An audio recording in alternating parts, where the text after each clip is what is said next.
जय भवानी जय शिवराय. छत्रपती शिवाजी महाराज, छत्रपती संभाजी महाराज व राष्ट्रमाता राजमाता जिजाऊ माँसाहेब यांना मुजरा करून मी शिवव्याख्याता दादासाहेब कोरेकर आज सरदार भोईटे घराण्यातील उर्वरित भागामध्ये प्रवेश करीत आहे. कालच्या भागामध्ये भोईटे घराण्याचा कुलवृत्तांत आणि त्याचबरोबर काही कार्याचा उल्लेख केला, परंतु त्यांचं कार्य स्वराज्य रक्षणामध्ये, स्वराज्य वाढीमध्ये आणि स्वराज्य संस्थापनामध्ये खूप मोठं होतं असं इथं दिसून येतं. सातारा, फलटण, उत्तर कोरेगाव भागामध्ये या घराण्याचा दबदबा होता आणि स्वराज्य स्थापनेला त्यांनी पूर्णपणे सहकार्य केलेलं होतं. अर्थात छत्रपती शिवाजी महाराजापासून संभाजी महाराज, राजाराम महाराज, ताराराणी आणि पुढे छत्रपती शाहू महाराज या सर्व राज्यकर्त्यांच्या काळामध्ये स्वराज्यामध्ये भोईटे घराणं कुठे ना कुठे आपल्याला दिसून येतं. अर्थात विशेषतः 18व्या शतकात छत्रपती शाहू महाराजांचा उदय झाल्यानंतर जे अनेक घराणी उदयास आली, किंबहुना ज्यांच्या पराक्रमाला वाव मिळाला, त्यामध्ये भोईटे घराणं हे एक आहे. हिंगणगावकर, आडगावकर, तडवळेकर, वाघोलीकर हे सर्व भोईटे सरदार या भागामध्ये होते आणि त्यांना जागिरी होती त्या गावांची.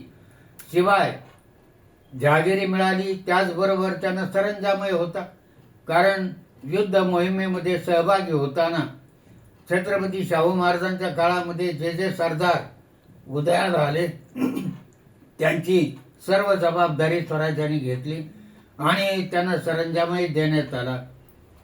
तेव्हा या घराण्यातील लोकांच्यावर ज्या किल्ल्यांची जबाबदारी होती त्यात कल्याणगड व नंदगिरी या किल्ल्यामध्ये भोईटे सरदार विशेषतः आपल्याला त्याचं नियोजन करताना, त्याचं संरक्षण करताना दिसून येतात.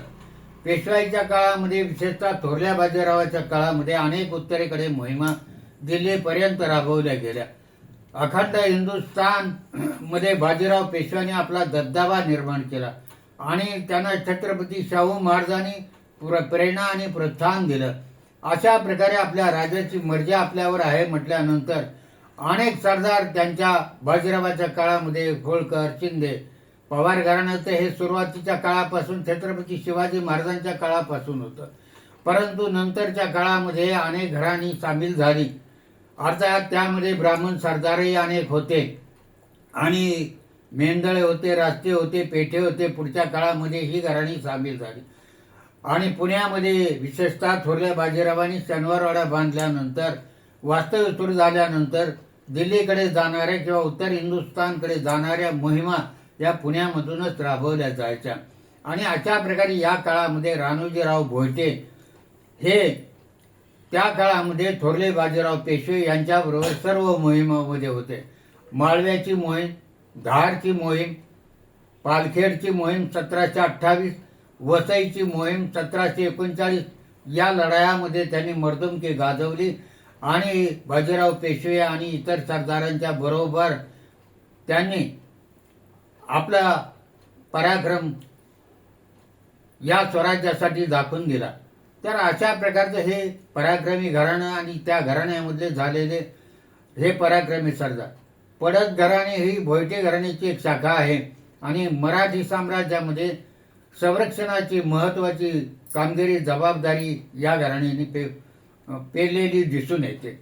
महाराष्ट्रामध्ये सातारा, फलटण आणि सीमावर्ती भागामध्ये विशेषतः जिथं शत्रूचा उपद्रव होतो अशा प्रकारच्या स्वराज्याच्या सीमेवरती हे घराणं कार्य करत होतं आणि हे कार्य करत असताना त्यांनी स्वराज्याचं रक्षण केलेलं दिसून येतं. आजही या घराण्याचं अस्तित्व तिथं आपल्याला दिसून येतं. विशेषतः खानदेश मोहीम हे बाजीराव पेशवेच्या काळामध्ये राबवली गेली. त्यामध्ये पवार घराणं होतं, त्यामध्ये इतरही काही घराणी होती आणि विशेषतः हा शाहू महाराजांच्या काळामध्ये धारच्या पवार घराण्याचं फार मोठं योगदान आहे, कारण संपूर्ण माळवा आणि खानदेश या भागामध्ये त्यांनी आपलं अस्तित्व दाखवून दिलं. गायकवाड घराणे होतं, त्याबरोबर तळेगावचं दाभाडे घराणे होतं आणि अशा प्रकारच्या अनेक घराण्याबरोबर भोयटे घराणे कार्य करत होतं. तेव्हा खानदेशामध्ये कळमसर, खातगाव, जळगाव, चिंचोली, सावदा इत्यादी ठिकाणी या घराण्याच्या आपल्याला शाखा दिसून येतात. म्हणजे हे घराणं केवळ स्वराज्यापुरतं म्हणजे महाराष्ट्रातच नाही, महाराष्ट्रात तर ते बऱ्याच ठिकाणी आपल्याला दिसून येतं, पण उत्तर हिंदुस्थानपर्यंतही गेलेलं दिसतं. याचबरोबर सन 1761ला पानिपतचं युद्ध झालं. अहमदशाह अब्दाली त्यामध्ये हे घराणं होतं. आणि आजही आपण जर हरियाणामध्ये गेलो तर हरियाणामध्ये जी मराठा घराणी आजही तिथं वास्तव्यास आहेत त्यामध्ये भोयटे घराणे आहेत. कारण तिथं राहिलेल्या घराण्याला पानिपतच्या युद्धामध्ये जे सैनिक, काही सरदार परत महाराष्ट्रात न येता त्यांनी पानिपतावरती म्हणजे विशेषतः हरियाणाच्या प्रदेशामध्ये वास्तव्य केलं. आणि हे वास्तव्य करताना सगळ्या आडनावाचे आपल्याला मराठा घराणी तिथं दिसून येतात. त्यांना रोड मराठा असं म्हटलं जातं. अर्थात रोड म्हणजे क्रांतिकारक, क्रांती करणारे मराठे अशा प्रकारचं ते घराणं आहे. आणि त्यामध्ये आपल्याला भोयटे घराणं तिथं दिसून येतं. जळगाव, चिंचोली, सावदा वगैरे शाखा आहेत.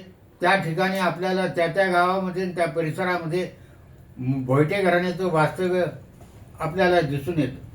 सांगली जिल्ह्यातही या घराण्याचं बऱ्याच अंशी वास्तव्य आपल्याला दिसून येतं. विटा, खानापूर जवळ हतनूर या गावी देखील अनेक सरदार भोयटे घराण्याचे वारसदार आहेत, वास्तव्य आहे.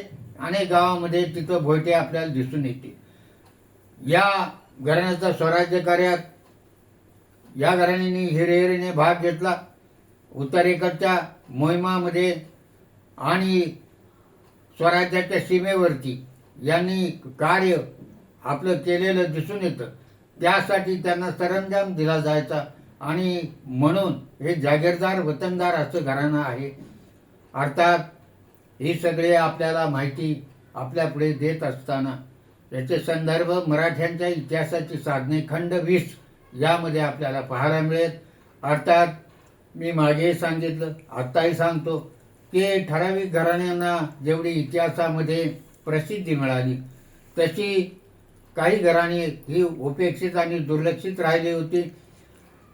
त्यांचं कार्य मोठं आहे, त्यांचं कार्य इतरांच्या बरोबर आहे.